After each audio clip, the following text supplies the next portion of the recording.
ساری کے نظاروں کو صدا۔ الحمدللہ رب العالمین والصلاة والسلام علی سید الانبیاء والمرسلین، اما بعد فاعوذ باللہ من الشیطان الرجیم، بسم اللہ الرحمن الرحیم۔ آج 4 محرم الحرام ہے اور آج ہم آپ کے ساتھ حاضر ہیں دوبارہ پروگرام لے کر۔ ہمارے پچھلے سلسلوں میں آپ نے جیسے کہ دیکھا مناقب اہل بیت چل رہی ہیں اور شان اہل بیت کا تذکرہ ہو رہا ہے۔ اسی طرح آج ہم علامہ صاحب کے ساتھ گفتگو کریں گے۔ ہمارا آج کا موضوع ہے کہ علماء کرام اور ہمارے بزرگان دین کا اہل بیت سے محبت کیسی تھی، اس کے اوپر انشاءاللہ آج ہم علامہ صاحب سے گفتگو کریں گے۔ علامہ صاحب، پہلا سوال ہے کہ حضرت فاطمہ الزہرا رضی اللہ تعالیٰ عنہ سے محبت کیسے بڑھے گی، کس طرح اس میں اضافہ ہوگا، یہ ارشاد فرما دیں۔ بسم اللہ الرحمن الرحیم، والصلاة والسلام علیک یا سیدی یا رسول اللہ۔ جیسا کہ میں نے پہلے بھی پچھلے پروگراموں میں یہی عرض کیا ہے کہ اہل بیت کی محبت کا جو تقاضا ہے وہ ہمارے ایمان کا حصہ ہے، ایمان کا جز ہے۔ حضرت فاطمہ الزہرا رضی اللہ تعالی عنہا کی محبت حاصل کرنے کا ہمارے اسلاف نے ہمیں وقتاً فوقتاً جو ہے وہ طریقہ بتایا ہے کہ اہل بیت کی محبت کو ہم نے کیسے حاصل کرنا ہے۔ جیسے کہ حضرت عمر بن عبدالعزیز رضی اللہ تعالی عنہ کے حوالے سے ملتا ہے کہ آپ رضی اللہ تعالی عنہ کے پاس ایک شہزادہ آیا جو کہ خاندان نبوت کا چشم و چراغ تھا۔ تو آپ کی بارگاہ میں جب وہ آیا تو آپ رضی اللہ تعالی عنہ نے اس کو اپنی جگہ پر بٹھایا اور اس کے علاوہ آپ نے جو ہے اس کے پاؤں تک دبائے، انہوں نے اشرفیاں بھی پیش کی۔ تو جب وہ شہزادے کو واپس بھیجنے لگے تو آپ نے عرض کی کہ حضرت آپ جب بھی کہیں، جب بھی کسی چیز کی ضرورت ہو تو آپ خود نہ تشریف لائیے گا بلکہ کسی کو پیغام پہنچا دیجیے، میں انشاءاللہ عز و جل آپ کی خدمت کر دیا کروں گا۔ جب یہ بات کہی تو لوگوں نے اعتراض کیا کہ آپ امیر المومنین ہیں، آپ خلیفۃ المسلمین ہیں اور آپ نے ایک چھوٹے سے شہزادے کی اتنی خدمت کی، یہاں تک کہ آپ نے اس کے پاؤں تک دبائے ہیں، تو وجہ کیا ہے؟ تو ایک تو چھوٹا سا بچہ ہے، تو اگر آپ نے آگے سے جواب ارشاد فرمایا، آپ نے فرمایا اگر یہی جو عمل میں نے کیا ہے حضرت فاطمہ الزہرا رضی اللہ تعالی عنہا دیکھ لیتی تو وہ مجھ سے بہت راضی ہوتی۔ اللہ اکبر، سبحان اللہ۔ یعنی کہ اہل بیت کی محبت کو حاصل جن لوگوں نے کیا ہے وہ اس طرح بھی حاصل کیا ہے۔ علامہ صاحب، جیسے آپ نے ابھی تذکرہ کیا کہ حضرت عمر بن عبدالعزیز رضی اللہ تعالیٰ عنہ کا واقعہ آپ نے سنایا، تو خاندان نبوت کے ساتھ صلہ رحمی کا اجر کیا ہے؟ حضرت عبداللہ بن مبارک رضی اللہ تعالیٰ عنہ ایک واقعہ لے کر آتے ہیں۔ آپ فرماتے ہیں کہ ایک شخص تھا، وہ جو ہے اس نے دیکھا کہ بغداد کے اندر جو ہے حاجی وہ آئے ہیں اور حج کی نیت سے وہ قافلہ لے کر جا رہے ہیں، اور اس شخص نے بھی ارادہ فرمایا کہ میں جو ہے حج پہ چلتا ہوں۔ غالباً 500 دینار اس بندے نے اپنی تھیلی میں ڈالے اور حج کا سامان یعنی کہ احرام وغیرہ ساز و سامان خریدنے کے لیے گیا۔ تو جا رہا تھا بازار میں تو ایک عورت آئی اور آ کر کہتی ہے کہ بیٹا میں سیدہ ہوں، اور پھر کہا کہ 4 دن سے ہمارے گھر میں کچھ پکا بھی نہیں ہے، اللہ اور میرے جو اولاد ہے ان کے سر کو ڈھانپنے کے لیے بھی کچھ چیز نہیں ہے۔ اللہ تو اکبر۔ آپ اس شخص نے جو ہے اہل بیت کی محبت میں آ کر وہ سارے کی ساری اشرفیاں جو دینار تھے وہ اس عورت کو دیے اور کہا کہ جا کر تم اپنے بچوں کا کھانے کا انتظام کرو، اپنے گھر کے معاملات چلاؤ۔ تو جب یہ اتنی سی بات ہوئی تو کہتے ہیں کہ میرے دل میں رب ذوالجلال نے حج کی جو میں نے ارادہ کیا تھا، محبت تھی، اس کو ترک کر دیا۔ یہ میرے دل میں رب ذوالجلال کی طرف سے ہوا کہ میں اس کے ساتھ صلہ رحمی کروں۔ جب حاجی واپس آئے تو اس شخص نے یہ ارادہ کیا کہ میں انہیں جا کر مبارک دیتا ہوں۔ جب وہ اس جگہ پہ جب حاجی جہاں قافلہ آ کے ٹھہرا تھا تو اس شخص نے جو ہے انہیں جا کے مبارکباد دینی چاہی، تو دعا دی کہ رب ذوالجلال تمہارا حج جو ہے قبول فرمائے۔ تو ان لوگوں نے فرداً یہ کہا کہ اللہ رب العزت تمہارا بھی حج قبول فرمائے۔ تو بڑے تعجب میں ہوا کہ میں نے حج کیا نہیں ہے تو مجھے مبارکباد دی جا رہی ہے، وجہ کیا ہے؟ تو جب وہ شخص جو ہے رات کو گھر میں آیا اور آ کر جب اس نے آرام کیا تو سرکار دو عالم صلی اللہ تعالیٰ علیہ وآلہ وسلم کی زیارت اس کو خواب میں ہوئی۔ تو اس حوالے سے سرکار صلی اللہ علیہ وسلم نے ارشاد فرمایا کہ اے میرے امتی تو پریشان نہ ہو، تعجب نہ کر، تو نے میرے خاندان کے ساتھ صلہ رحمی کی ہے، رب ذوالجلال نے تیری شکل کا ایک فرشتہ پیدا کیا ہے اور وہ فرشتہ ہر سال حج بھی کرے گا، اور پھر سرکار نے یہاں تک ارشاد فرمایا وہ حج بھی کرے گا، اس کا ثواب بھی تمہیں ملے گا، اگر تو چاہتا ہے حج کرنا تو تو حج بھی کر سکتا ہے۔ یہاں پہ صلہ رحمی دیکھیے، اللہ نے اہل بیت کے ساتھ محبت کا اسے صلہ کیا دیا کہ ہر سال اس کو حج کرنے کا اس شخص کو آج بھی ثواب مل رہا ہے۔ ہمیں بھی چاہیے کہ اہل بیت کے ساتھ محبت کرے اور اہل بیت کے ساتھ صلہ رحمی اور ادب سے پیش۔ علامہ صاحب جیسے آپ نے ابھی تذکرہ کیا کہ سیدوں سے محبت کرنے کا، ان کے ساتھ صلہ رحمی کرنے کا اجر یہ ہے، تو اگر کوئی سیدوں کی بے ادبی کرے، ان سے بغض رکھے، اس کا حکم کیا ہے؟ اللہ اکبر، اللہ اکبر۔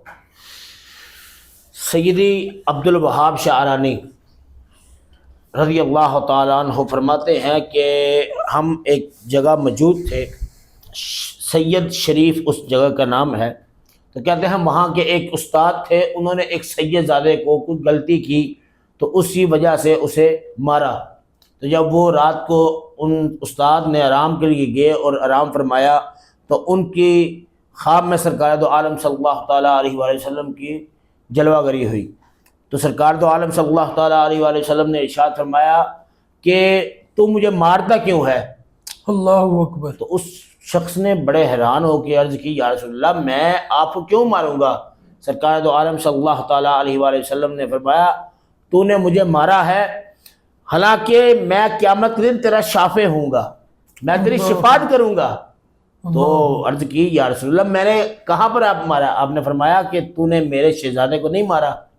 تو علماء نے یہ بات لکھی ہے، فرماتے ہیں کہ سرکار دو عالم صلی اللہ علیہ وسلم نے اپنی جو ہے یہ قمیض اٹھائی اور نشان تک دکھایا کہ تو نے میرے شہزادے کو ادھر مارا ہے، تو یہ نشان اسے نہیں مجھے لگا ہے۔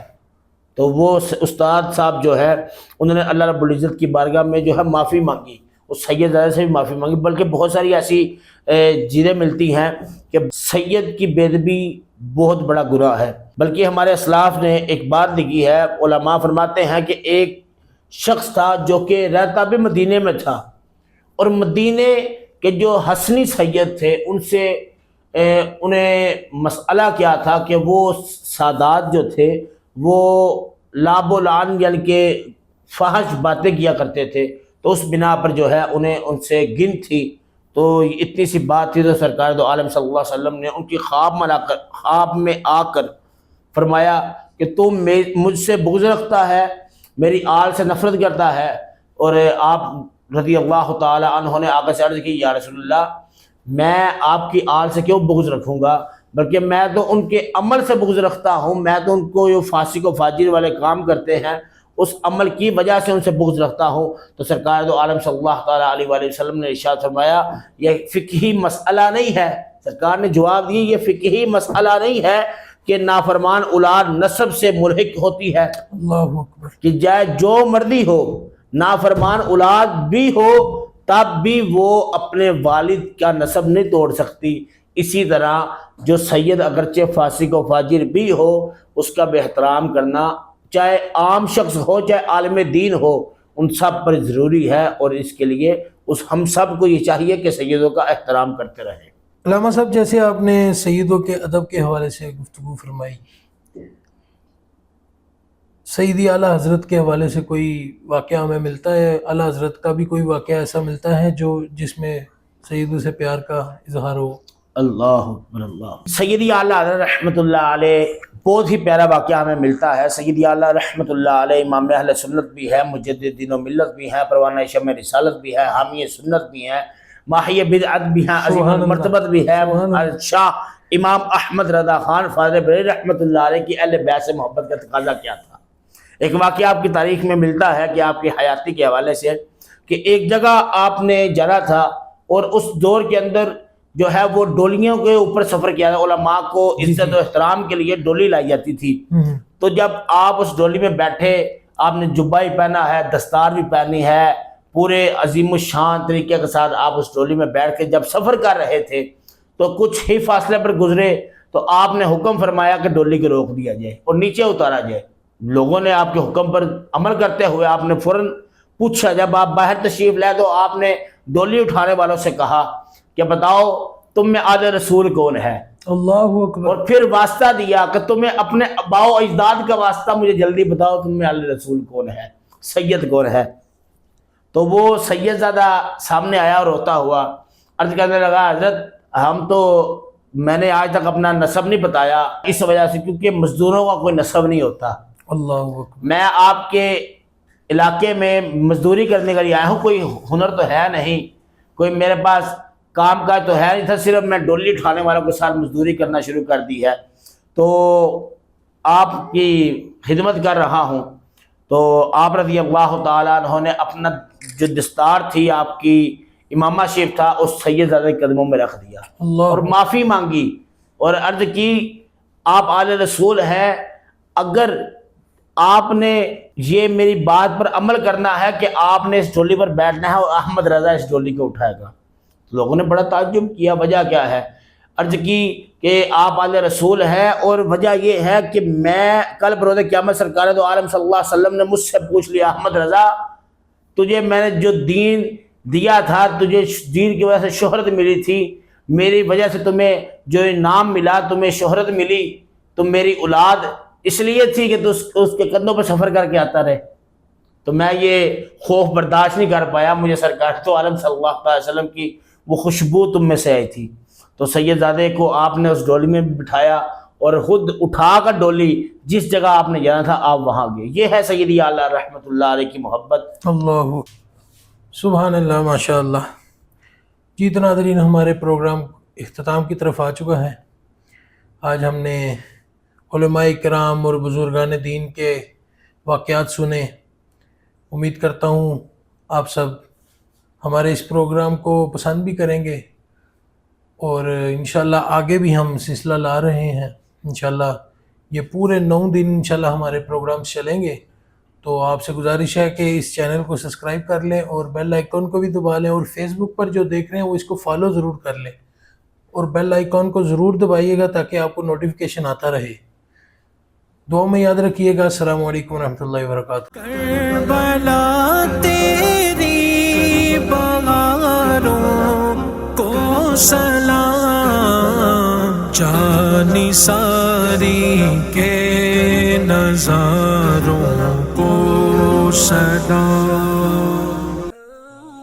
مزید تحقیقی اصلاحی بیانات سننے کے لیے مولانا حمزہ احمد قادری کے YouTube چینل کو سبسکرائب کریں اور بیل آئیکن کو پریس کریں تاکہ ہر نئی آنے والی ویڈیو سب سے پہلے آپ کو مل سکے۔